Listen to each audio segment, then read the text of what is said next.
हैं, जैसे कि इंटरेस्टेड के साथ में हमेशा इन आता है, गुड के साथ में हमेशा एट प्रीपोजिशन आती है, अफ्रेड के साथ में हमेशा ऑफ। आज हम सीखेंगे कोलोकेशन, और इसके बिना आप, यदि आपको ये कोलोकेशंस नहीं आते हैं तो आप जब भी स्पोकन इंग्लिश में आप यूज़ करते हैं वहाँ पर आप गलत इंग्लिश बोलते हैं।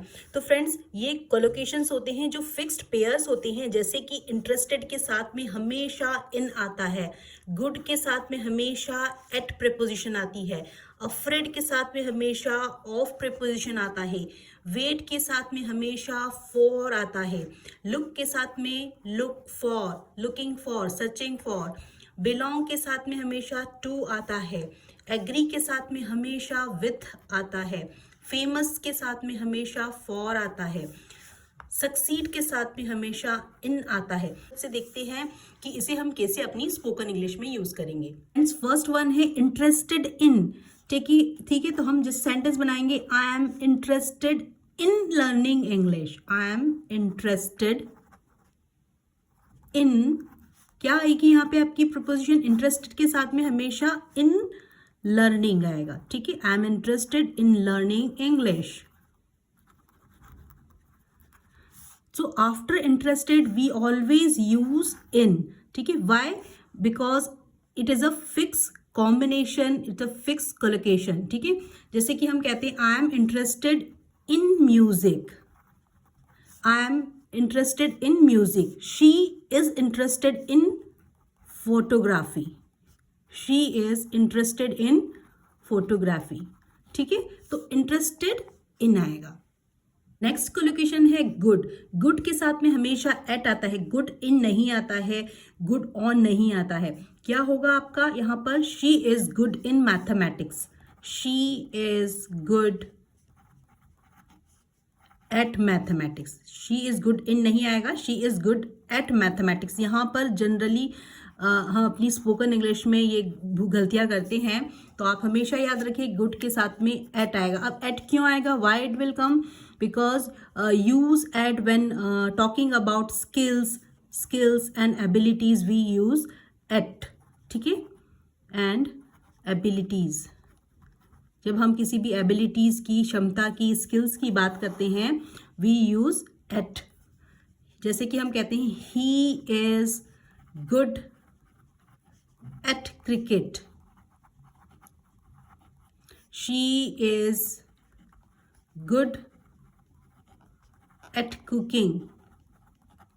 ठीक है, तो ये आएगा। है अफ्रेड ऑफ। अफ्रेड ऑफ यानी कि अफ्रेड मतलब होता है डरना, इस अफ्रेड के साथ में हमेशा ऑफ आता है, जैसे कि she is afraid of dogs, she is afraid of dogs. ठीक है, तो use of after afraid we always use of. ठीक है, सो यहाँ पर देखिए ये जो अफ्रेड शो करता है, it shows the things causing fear. I am afraid of Heights, मुझे ऊंचाई से डर लगता है, I am afraid of Heights. He is afraid of snacks, he is afraid of snacks. अब देखिए फ्रेंड्स, ये जो स्नेक्स है ना, इसका प्रोनाउंसिएशन हमेशा गलत करते हैं बच्चे, और हमेशा इसमें आपको स्पेलिंग्स में भी कंफ्यूजन रहता है। तो ये जो है सांप है, स्नेक, इसे कैसे पढ़ेंगे, स्नेक, स्नेक। ठीक है, इसका मतलब होता है सांप, और SNA ये पूरा सेम रहेगा, SNA, यहाँ पर KES हो जाएगा, यहाँ पर CKS हो जाएगा, CKS। इसका मतलब होता है, इसे हम थोड़ा सा जोर देकर स्नैक्स, स्नैक्स कैसे पढ़ेंगे, स्नैक्स, मुंह थोड़ा ज़्यादा खुलेगा, स्नैक्स मतलब होता है, इसका मतलब होता है नाश्ता। ठीक है, तो यहाँ पर आप हमेशा ध्यान रखें इन दोनों वर्ड्स के बीच में डिफरेंस, स्पेलिंग्स के बीच में डिफरेंस, कैसे से प्रोनाउंसिएशन करना है, स्नैक्स, स्नैक्स। ठीक है, तो ये जो है खाने वाला है, नाश्ता, और ये सांप है। जैसे कि हम बोलते हैं ना, आई ईट स्नैक्स एवरी इवनिंग, आई ईट स्नैक्स एवरी इवनिंग। मैं हर शाम स्नैक्स खाता हूँ, ठीक है। और कुछ लोग सांपों से डरते हैं, some people are afraid of snakes, snakes, some people are afraid of snakes, afraid of snacks,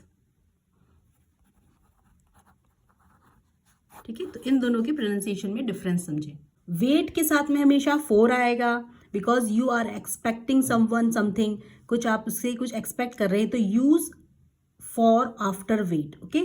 तो जैसे कि सेंटेंस हो सकता है आपका, we are waiting for the bus, we are waiting, we are waiting for the bus, हम bus का इंतजार कर रहे हैं, we are waiting for the bus. या वेट फॉर मी, हम कहते हैं ना वेट फॉर मी, मेरे लिए रुकना, wait for me. I am waiting for my friends, I am waiting for my friend, okay. अब यहाँ पर देखिए लुक के साथ में भी हमेशा फॉर आता है। लुक फॉर मतलब होता है सर्च फॉर, लुक फॉर यानी कि सर्च फॉर, कुछ आप ढूंढ रहे होते हैं, उस चीज़ के लिए हम लुक के साथ में फॉर प्रिपोजिशन लगाते हैं, ठीक है। You are trying to find something, मतलब you are trying to find something. I am looking for my keys, मैं अपनी चाबियां ढूंढ रही हूँ, I am looking for my keys. She is looking for job, she is looking for a job, वो job ढूंढ रही है। We are looking for a hotel, हम होटल ढूंढ रहे हैं, we are looking for a hotel, okay. So look के साथ में फोर प्रिपरेशन आएगी, ये फिक्स्ड कोलोकेशंस हैं, इसे ऐसे ही यूज करना है। देखिए बिलोंग के साथ में हमेशा टू आएगा, बिलोंग टू, ठीक है।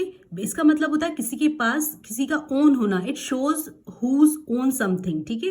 यूज टू फॉर ओनरशिप, हम ओनरशिप के लिए इसे यूज करते हैं, ओनरशिप के लिए कि ये तुम्हारा है, ठीक है। जैसे हम पूछते हैं ना कि जैसे कि एक एग्जांपल देती हूँ, the book belongs to me, the book belongs to me. अब देखिए फ्रेंड्स, आप यहाँ पर एक कंफ्यूज हो सकते हैं कि यहाँ तो मैंने बिलोंग लिखा है, यहाँ पे बिलोंग्स कैसे लिख दिया।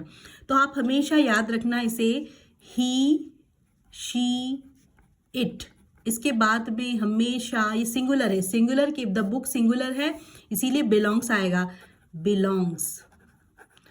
या फिर यहाँ पर आई, वी, यू, दे होता, प्लूरल होता, तो यहाँ पर आपका बिलोंग आता, बिलोंग आता, ठीक है। तो सिंगुलर है ही, शी, इट, इसीलिए बिलोंग्स आया है। I, we, you, they plural है, इसीलिए बिलोंग आया है।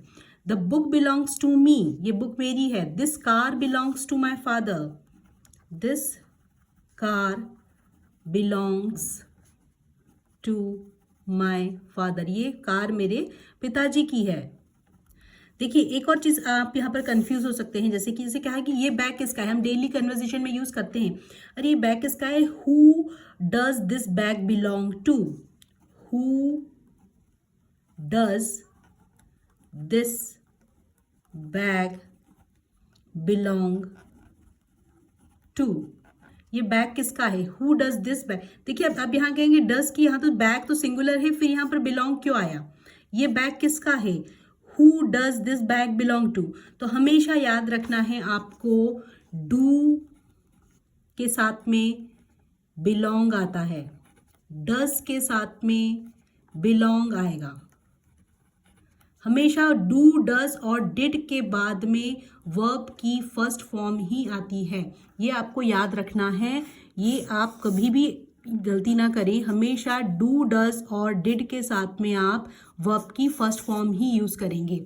सो इसीलिए अब जैसे उसने पूछा who does this bag belong to, ये बैग किसका है, आप क्या आंसर देंगे, इट बिलोंग्स टू राहुल, ये राहुल का है। इट, अब यहाँ पर आपका यहाँ पर डू डज कुछ यूज नहीं हो रहा है, यहाँ पे इट सिंगुलर यूज हो रहा है, तो इट बिलोंग्स आ जाएगा, इट बिलोंग्स टू राहुल।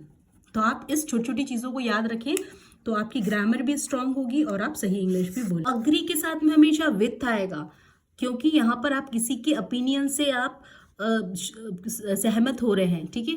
तो रूल है कि agree with a person, okay. So you share the same opinion as someone. I agree with my friend, I agree, agree बोलेंगे इसे, I agree with my friend, मैं अपने friend से सहमत हूँ। She agrees with me, she आया है, agrees हो जाएगा। शी अग्रीज, शी सिंगुलर है इसीलिए अग्री का अग्रीज हो गया है। शी अग्रीज विथ मी, ठीक है। आई agree with you, I agree with you. तो यहाँ पर मेन आपको यहाँ याद रखना है, यदि शी है तो एस लग आएगा, यहाँ यदि सिंगुलर है तो यहाँ पर, प्लूरल है तो यहाँ पर अग्री आएगा। नेक्स्ट है फेमस फॉर। फेमस फॉर, जैसे कि हम कहते हैं he is famous for is honesty, he is famous for his honesty, वो उसकी ईमानदारी के लिए प्रसिद्ध है। So it tells why someone is famous. India is famous for spices, India is famous for spices, जो भारत है वो मसालों के लिए प्रसिद्ध है। He is famous for his song, वो अपने गाने के लिए प्रसिद्ध है। He is famous for his songs, ठीक है। तो यहाँ पर फेमस के साथ में हमेशा प्रपोजिशन हम फॉर यूज करते हैं, ये फिक्स्ड कोलोकेशंस हैं। अब जैसे सक्सीड के साथ में हमेशा इन आता है, he succeeded in solving problems, he सफल होना, he succeeded in solving the problem, वो प्रॉब्लम को समस्या को हल करने में सक्सीड हुआ, सक्सीडेड इन, ठीक है। जैसे हम कहते हैं succeeded in business, succeeded in business, succeeded in life. तो इन सब के साथ में, सक्सीडेड के साथ में इन हम यहाँ पर प्रपोजिशंस यूज करते हैं। Succeeded in solving problem, succeeded in business, succeeded in life. Friends, एक और चीज़ मैं आपके साथ में शेयर करना चाहती हूँ। मैंने अपने बच्चों के लिए ये ट्रेंडी वॉच खरीदी है फ्लिपकार्ट से, और इसमें बहुत सारे कलर्स भी हैं और बहुत सारी डिज़ाइंस भी हैं। आपको जो भी डिज़ाइन पसंद है आप उनके लिए ऐसा खरीद सकते हैं, किसी को गिफ्ट भी कर सकते हैं। तो ये बहुत ही रिजनेबल रेट पर आपको मिल जाएगी और आपके बच्चों के फेस पर एक प्यारी सी क्यूट सी स्माइल भी छोड़ देगी, जो कि मेरे बच्चों के फेस पर भी आपको देखने को मिल सकती है। तो फ्रेंड्स, आप ज़रूर इस वॉच को खरीदें, और इसका जो है मैंने डिस्क्रिप्शन बॉक्स में लिंक दे दिया है, शेयर कर दिया है, तो आप वहाँ पर जाके इस वॉच को खरीद सकते हैं। वहाँ पर बहुत सारे मल्टीपल ऑप्शंस हैं और आप वहाँ से इसे शॉप कर सकते हैं, बहुत ही रिजनेबल रेट पे हैं।